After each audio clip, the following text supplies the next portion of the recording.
सुखी होणार नाही, कारण राजकारणात एवढ्या गोष्टी आपल्याला हव्या असं वाटतात त्या सगळ्या मिळत नाहीत. प्रमोदजींनी सांगून ठेवलंय.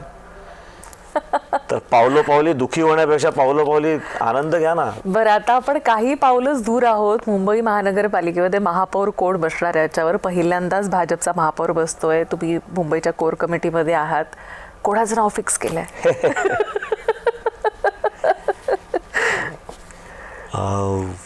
माननीय देवेंद्र फडणवीसांनी एक बैठक घेतली, त्यात सगळ्यांना विचारलं.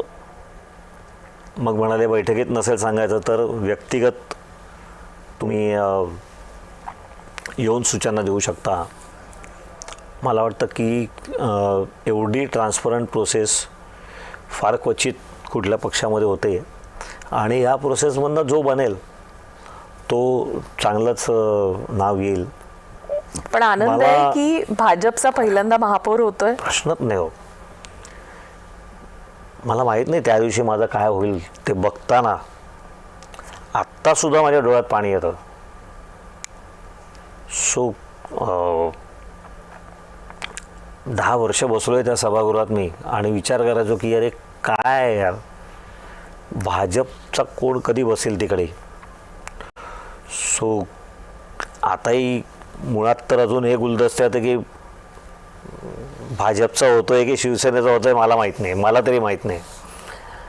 पण भाजपचा झाला तर तो हार्डकोर भाजपचा. पण आपण आत्ता तरी त्यामुळे असं म्हणूया की महायुतीचा महापौर बनणार आहे.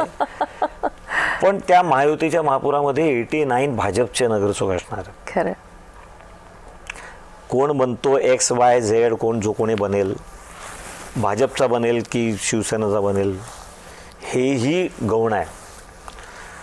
मी ज्या भाजप गटाचा गटनेता होतो त्यामध्ये 35 नगरसेवक होते भाजपचे.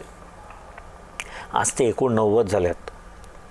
आणि भाजप आता महापालिकेमधला एक ड्रायव्हिंग फोर्स खरं असणार आहे. ते सभागृह कधी एकदा बघीन असं झालंय. म्हणजे